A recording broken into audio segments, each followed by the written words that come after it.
Welcome to your channel Local Physics School. Mathematical Physics and Newtonian Mechanics. Code B010101T. Solution of question paper. हम इस video में साल 2022 BSc first year physics subject mathematical physics and Newtonian mechanics paper code B010101T के question paper का solution discuss करेंगे ताकि आप full marks या ज़्यादा से ज़्यादा मार्क्स अचीव कर सकें। Section B, question number 6, use divergence theorem to evaluate surface integral A vector dot ds vector where A vector equal to x cube I cap plus y cube j cap plus z cube k cap and s vector equal to surface of this sphere x square plus y square plus z square equal to a square. Solution: divergence theorem.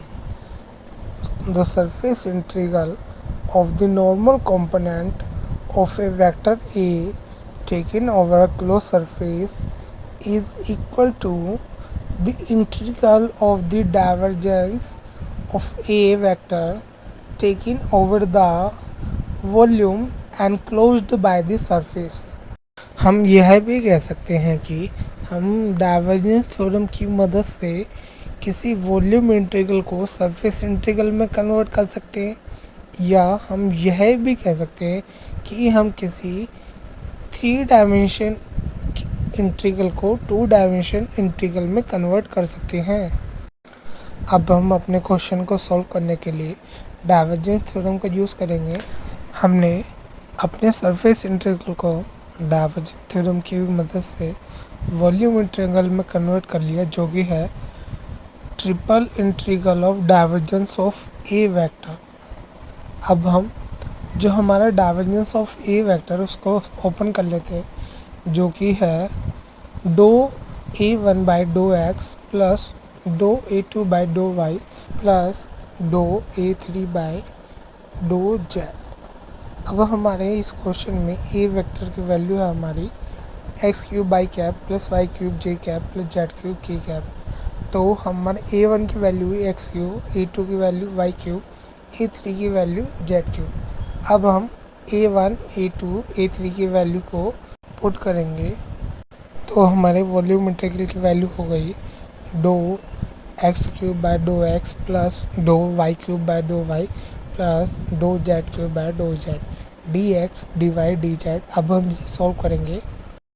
जो हमारे डो x cube by डो x था उसका मतलब था differentiation of x cube with respect to x. जब हम उसको डिफ्रेंशिएशन करते हैं तो हमारे उसकी वैल्यू आती है 3x स्क्वायर। सिमिलरली हमारे डो वाई क्यूब बाय डो वाई की वैल्यू आ गई 3y स्क्वायर, डो जेड क्यूब बाय डो जेड की वैल्यू आ गई 3z स्क्वायर। अब हम तीनों की वैल्यू को अपनी वॉल्यूम इंटीग्रल में पुट करेंगे और हम उसे आगे सॉल्व करेंगे। इस क्वेश्चन में हमें सरफेस की एक इक्वेशन दी थी, जो कि थी x square plus y square plus z square equal to a square. और हम सभी जानते हैं this is the equation of sphere with radius s for x y z axis और कोऑर्डिनेट। इसका मतलब ये हुआ कि जो हमारी मिनिमम लिमिट 0 होगी और जो हमारी मैक्सिमम लिमिट होगी एक्स वाई जेड के लिए वो होगी ए। अब हम तीनों इंटीग्रल की लिमिट रख देंगे, जो कि हमारी 0 से ए तक वेरी करती है, और ये तीनों इंटीग्रल हमारे तीनों एक्सिस के इंटीग्रल को रिप्रेजेंट करते हैं।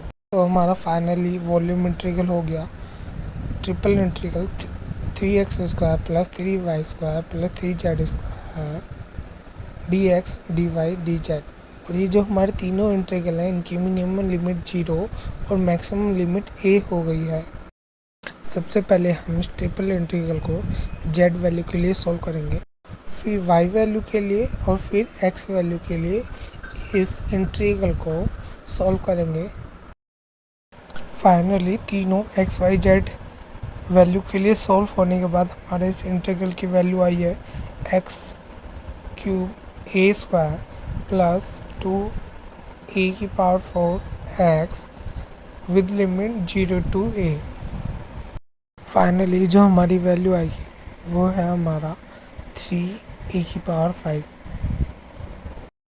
हमारा नेक्स्ट क्वेश्चन है question number 7, derive expression for velocity when rolling down a cylinder in incline plane. हम सभी जानते हैं जब हमारी कोई बॉडी किसी इंक्लाइन प्लेन से रोल करती है नीचे की तरफ तो हमारे वहाँ पे दो टर्म यूज़ होते हैं, एक ट्रांसलेशनल मोशन, दूसरा rotational motion. Solution of this question, let a body of mass m and radius r roll down from a rest along an inclined plane without slipping through a distances। हम इस diagram में देखेंगे तो हमारे पास एक inclined plane है जो theta angle पे इंक्लाइंड है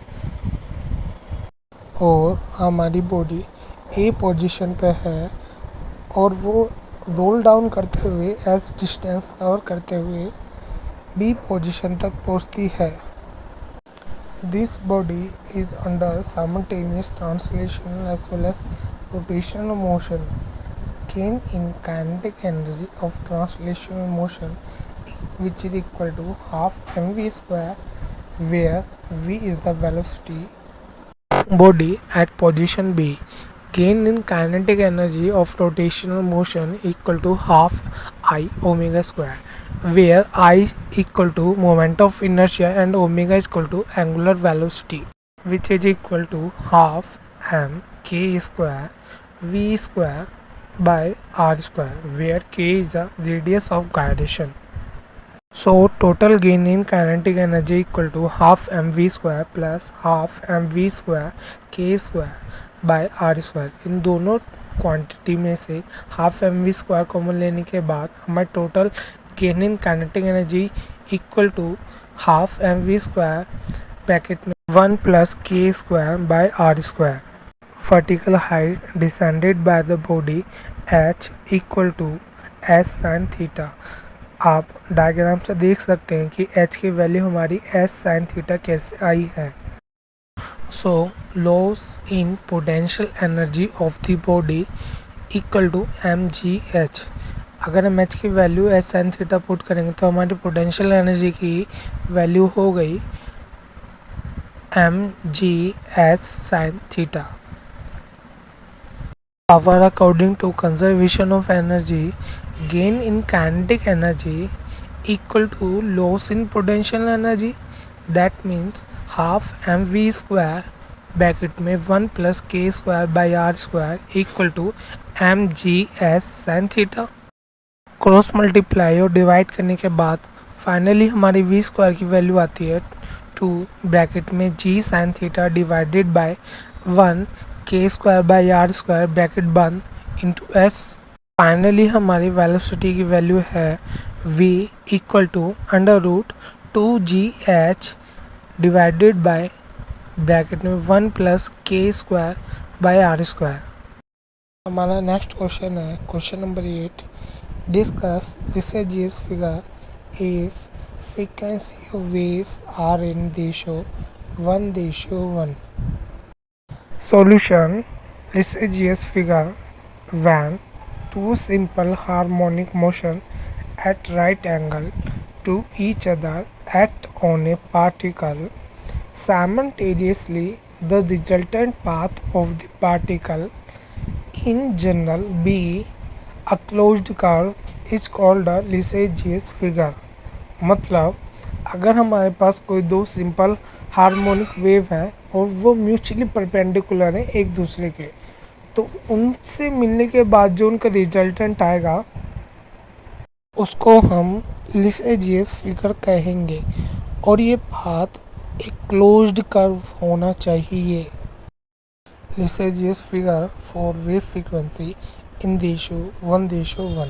इसमें हम दो सिंपल हार्मोनिक मोशन लेते हैं, एक एक्स एक्सिस के अलोंग दूसरा वाई एक्सिस के अलोंग।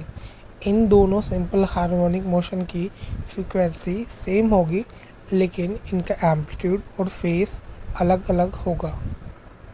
एक्स एक्सिस के अलोंग सिंपल हार्मोनिक मोशन की इक्वेशन होगी x equal to a sin omega t plus y, और वाई एक्सेस क्या लॉन्ग होगी, y equal to b sine theta, जहाँ पर ए और बी हमारी क्या है, एम्पलीट्यूड है एक्स और वाई एक्सेस के लिए। एक्स और वाई एक्सेस के बीच का जो फेज डिफरेंस है वो है हमारा 5।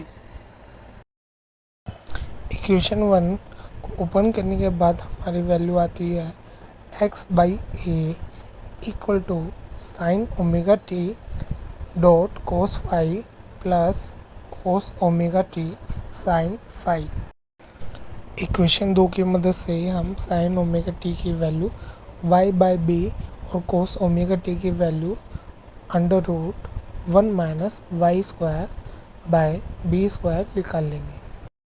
सो फाइनली हमारी इक्वेशन की वैल्यू हो गई x by a equal to y by b cos phi plus under root 1 minus y square by b square sine phi. फिर हम y by b cos phi वाली टर्म को लेफ्ट हैंड साइड ले गए और both side हमने square किया। Finally square करने के बाद जो मेरी वैल्यू आई है वही x square by a square plus y square by b square cos phi minus 2x y a b cos phi equal to sine square phi minus y square by b square sine square phi. Finally equation को solve करने के बाद जो मेरी value आई है वो है मेरी x square by a square plus y square by b square minus 2x y cos phi divided by a b equal to sine square phi. ये जो मेरी फाइनल इक्वेशन आई है ये इक्वेशन ऑब्लिक इलिप्स को रिप्रेजेंट करती है which is the resultant path of the particle. Special case number 1 when phi equal to 0, मतलब जब हमारे दो वाइब्रेशन सेम फेज में होंगे तो हमारे साइन फाई की वैल्यू 0 होगी, कोस फाई की वैल्यू 1 होगी। फाइनली सॉल्व करने के बाद हमारे पास जो इक्वेशन आती है वो है plus minus y equal to plus minus b by a x, और ये एक स्ट्रेट लाइन की इक्वेशन है और जब हम इसे एक्स वाई प्लेन पे ड्रॉ करते हैं तो हमें ए बी स्ट्रेट लाइन मिलती है। Case number 2 when phi equal to pi by 4, ये हमारी एक ऑब्लिक इलिप्स की इक्वेशन है। Case number 3 when phi equal to pi by 2, ये हमारी सिमेट्रिकल इलिप्स की इक्वेशन है। Case number 4 when phi equal to 3 pi by 4, ये हमारी ऑब्लिक इलिप्स की इक्वेशन है। Case number 5 when phi equal to pi, ये हमारी एक स्ट्रेट लाइन की इक्वेशन है। Give your valuable feedback in comment box. Thank you for watching this video.